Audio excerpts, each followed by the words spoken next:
Okay, well, I mean, this whole unit is function analysis. Remember, that's what does the first derivative tell me, what does the second derivative tell me. Today we're going to talk about absolute extrema, or global extrema, as opposed to local extrema.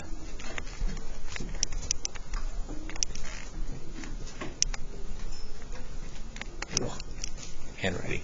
So the overall maximum or minimum, not the top of a hill, the bottom of a valley, but like the highest mountain or the lowest valley.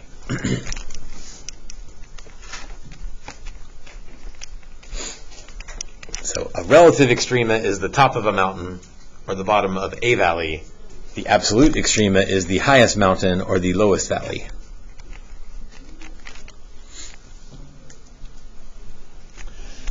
More sentences saying pretty much the same thing. A relative maximum is the maximum on a certain interval in a certain neighborhood, a mountaintop. A relative minimum is the minimum y value on a certain interval in a certain neighborhood, the bottom of a valley. An absolute maximum is the maximum of the entire function. An absolute minimum is the minimum y value of the entire function. An absolute max is the max, an absolute min is the min. So if it doesn't specify global versus relative, it means the overall, like the global one. If it just says find the maximum, it means the absolute, the max, or the global max and min.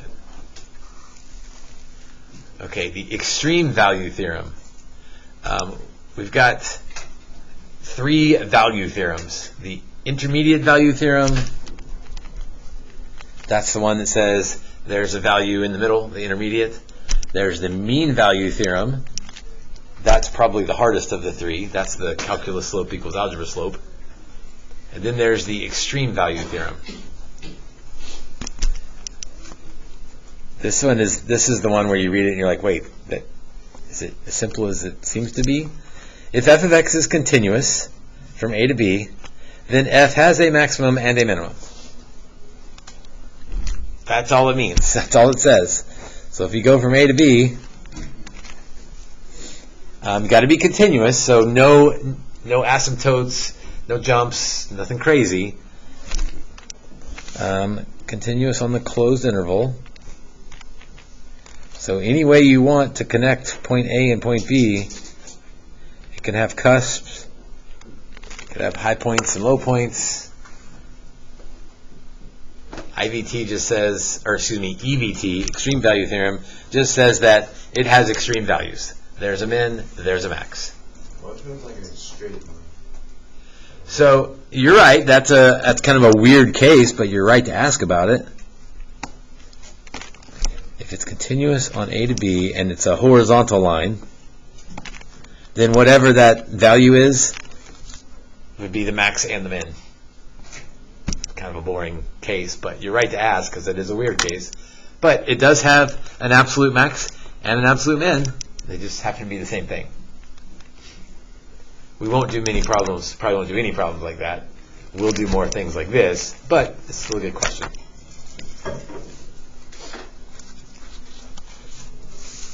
Okay, there's our picture that we've seen all unit long. Let's consider that curve.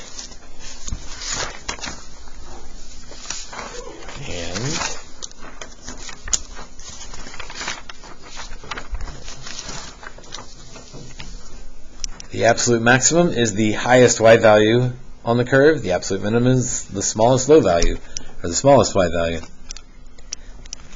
This one has two locations of the max, but it still only has one max. Like it has one max value.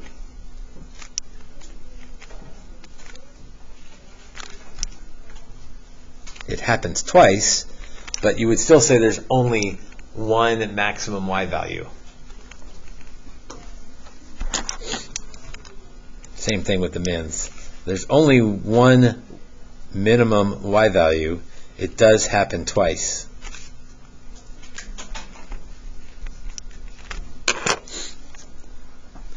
So now we're not concerned about those lesser mountains and valleys that aren't as deep. We only want the overall mountaintop and the lowest valley. Does it make sense that every continuous curve must have an absolute extrema? I mean, yes, I hope so. To get from point A to point B, somewhere there's a max, somewhere there's a min, as long as there's not an asymptote. That would lead you to not having a max or min, but that wouldn't be continuous. Could the absolute max or min occur at more than one value? Yeah, we just saw that happens.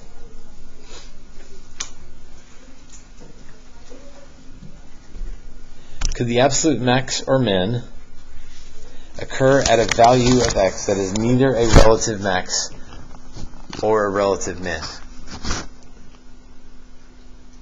How so? Well, you're nodding your head yes. Like, if the graph starts like one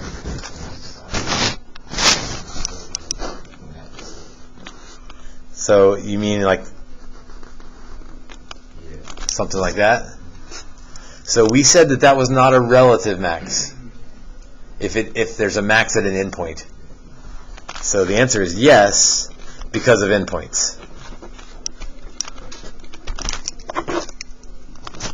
So that point right there is not a relative max because it's not the top of a mountain, but clearly it's the overall max, it's the highest point, so we have to worry about endpoints.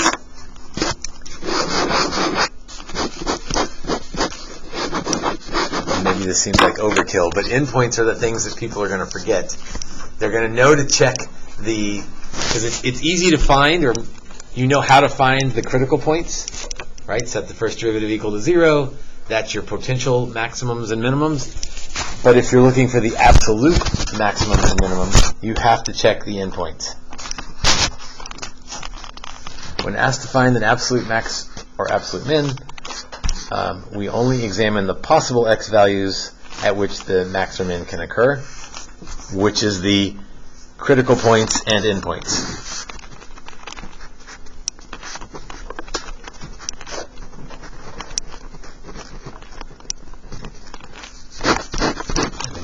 And endpoints that throw people off. They know to check the critical points because you're used to finding where's my relative max, where's my relative min. So those might be the absolute max or min, but you also have to check the endpoints. Okay, example 1. What is the minimum value? Alright, before we even start this problem, are we looking for an x answer or a y answer if we're talking about the minimum value? What's that? A y value. So I want the minimum y value of this function between -3 and 3. Justify your answer. We'll talk about justifying on these in a moment. So I need the critical points and the endpoints. In fact, we're going to make a table. It's called the candidates test. Sounds fancy. But we're going to make a table with the critical points and the endpoints.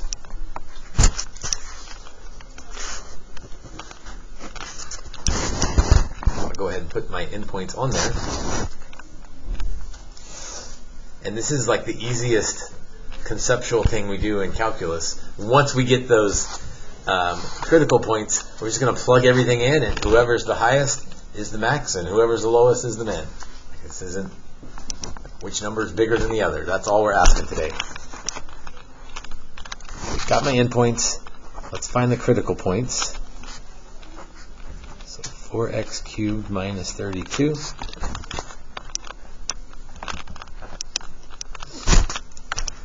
we'll set it equal to 0 to find the critical points. So the first derivative is 0. So 4x cubed equals 32. X cubed equals 8. Which means x equals 3. So my only critical point is 2. I had left a lot of space in here because I didn't know how many critical points we would have, but 2 is the only one that we have to worry about. It's the only critical point. Now, here's the fun part. The minimum value, all we're going to do is fill out the table and grab the smallest y value. That's it. So I need to evaluate, I don't know if this is going to be fun, but I need to evaluate g of negative 3, g of 2, and g of 3. Because those are the only candidates for a potential minimum.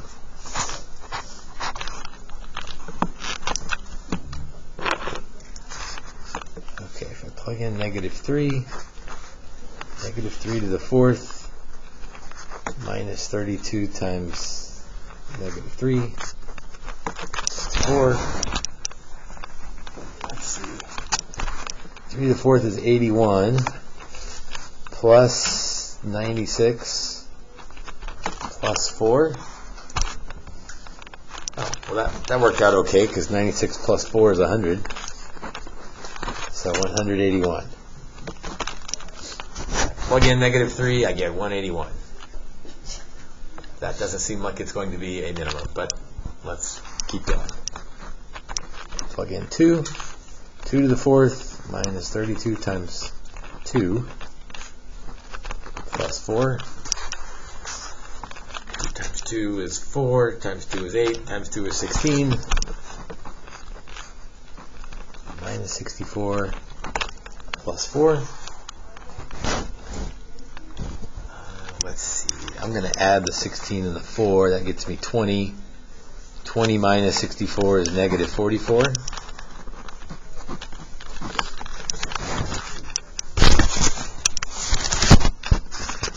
G of 3. 3 to the fourth minus 32 times 3 plus 4. So 81 minus 96 plus 4.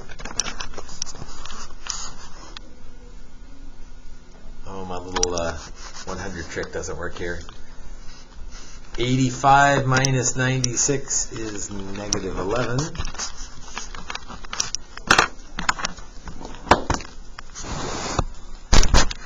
And so, what's the smallest number? What's the smallest y value?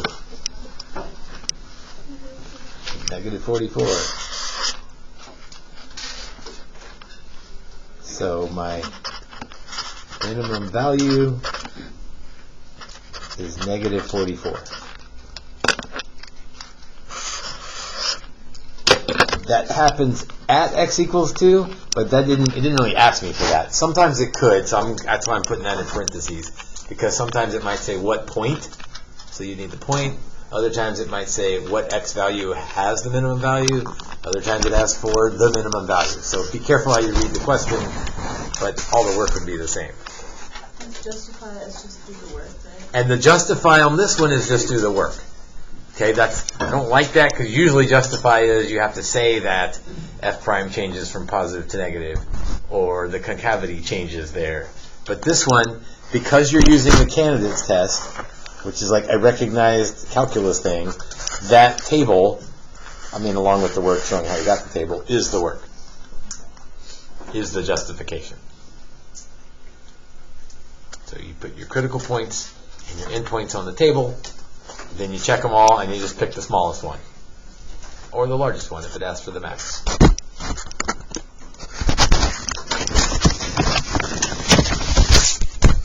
So, big picture, today's a good Friday before the break lesson. Where's the biggest point? Where's the smallest point? Well, check all the things that might be the biggest or smallest and pick the biggest or smallest. That's it for today. Let's do another one.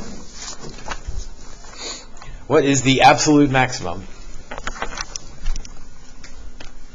Okay, here's what needs to happen in your brain. When you see absolute, that needs to trigger your brain to check the endpoints. That is by far the most common mistake, is to take a derivative, set it equal to 0, because those are your critical points. Those might be maxes or mins. Everybody gets that part. You've got to remember to check the endpoints on the interval 1 to 3. Okay, so there's my endpoints. Put those on the graph first, or on my table first. Then let's take a derivative, set the derivative to 0 or undefined, and see what happens here. let's see, natural log of x squared from 1 to 3. So I need h prime. Oh, I could do algebra first on this, but this one's easy enough. Derivative of natural log is 1 over the argument times the derivative of the argument.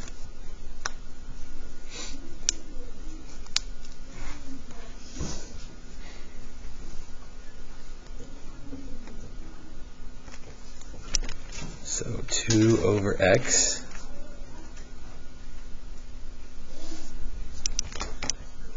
This one reminds us that critical points are where h prime is 0 or undefined.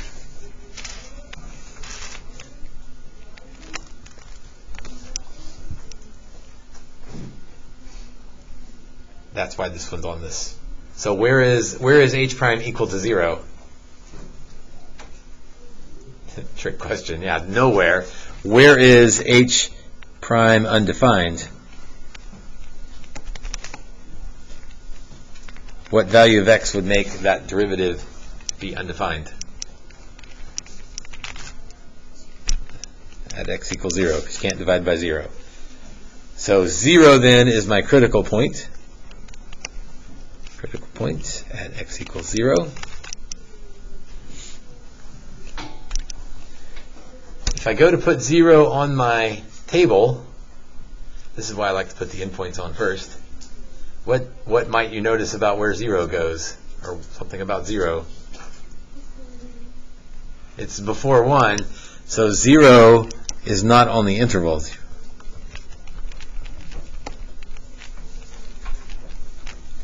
So I don't have to worry about it. I still need to check 1 and 3, but I don't have to worry about 0 because it's not on the interval.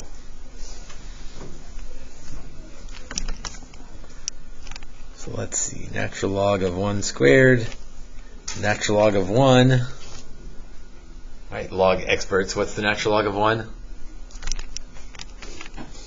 0. And then the natural log of 3 squared is the natural log of 9. I don't know what the natural log of 9 is, but I do know that it's bigger than 0. So the max is natural log of 9. And I would say that as part of like the justifying. Don't just box the answer, because then you haven't really communicated what that is. The max is natural log of 9. And just parenthetically, it occurs at x equals 3, but that wasn't part of the question. Critical points, endpoints, plug them in. Whoever's the biggest is the max. Whoever's the smallest is the min.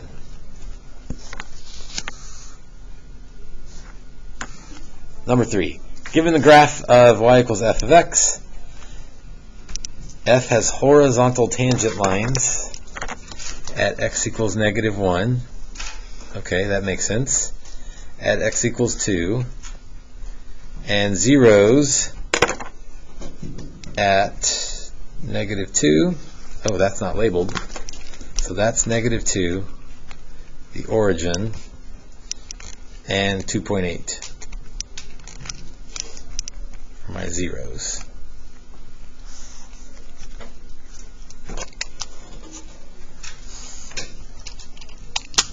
Okay, that's just like setting the problem up, making sure I understand what's going on.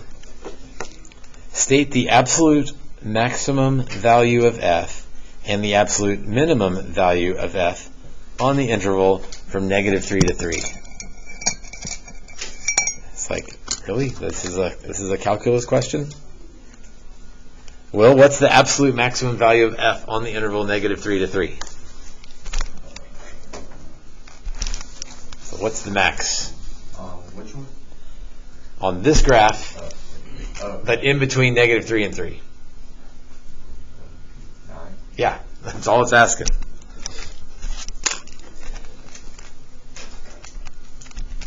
And the minimum, Alec, what's the absolute minimum of the graph between negative 3 and 3? Negative 2.7. Good, negative 2.7.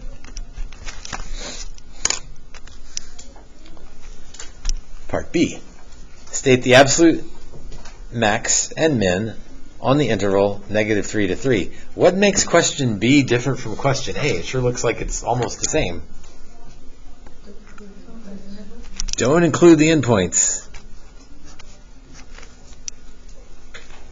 Okay, but it's the same question, so I'm still looking for a max and a min. I'm hesitant to pull a popsicle stick on this one. What do you think the max is on this interval, but not including the endpoints?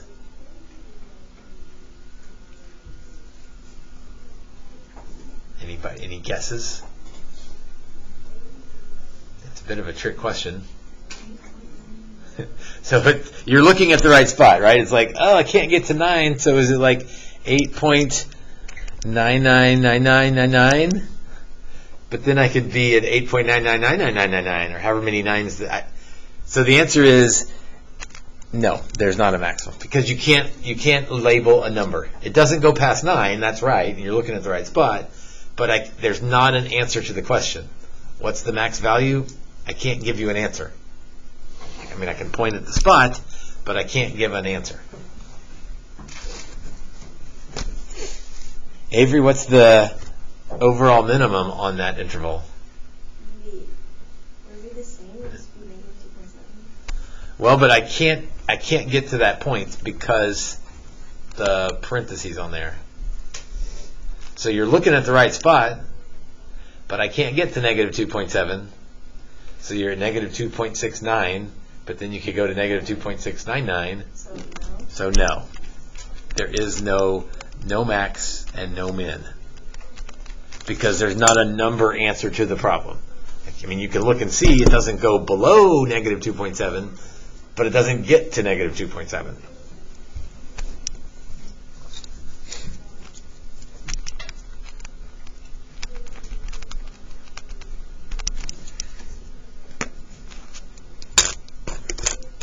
Pick on people who are here.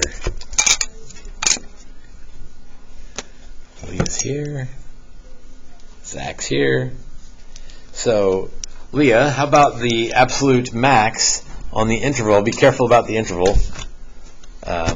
It's -2 to 3, but we want to include -2 and not include not include 3. So, how about the maximum? What do you think? I'm only allowed to look, cut off the graph at -2. There we go. I'm only allowed to look between -2, between x equals -2 and 3. So 1.8 is the maximum. Zach, how about the minimum? Good, there's not one because of that open circle thing.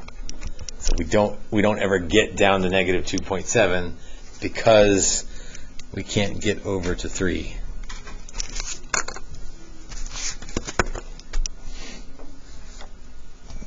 All right, one more. Absolute max and min.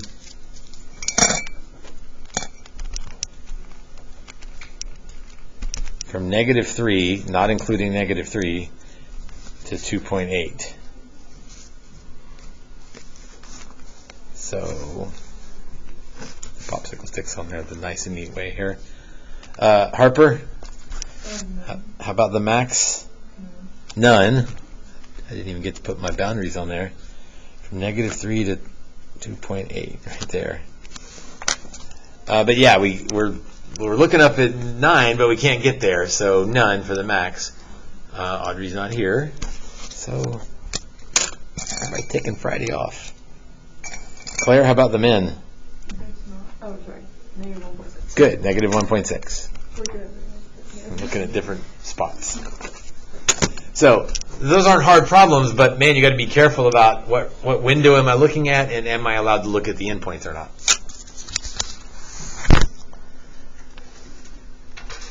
Get out at 9.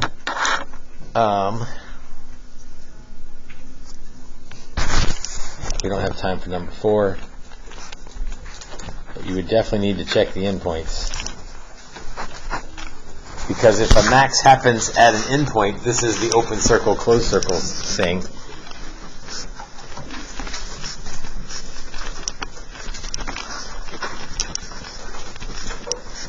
If you get 0 or 3 for an answer, you can't use them because they're not on the interval.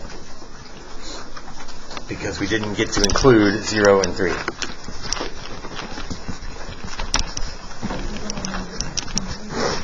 Okay. Not a big fan of assigning work over the break, but hey, it's only 8 problems. So finish up worksheet 3. When we come back, we'll basically have 2 days of review, and then we'll test on the block day that we return.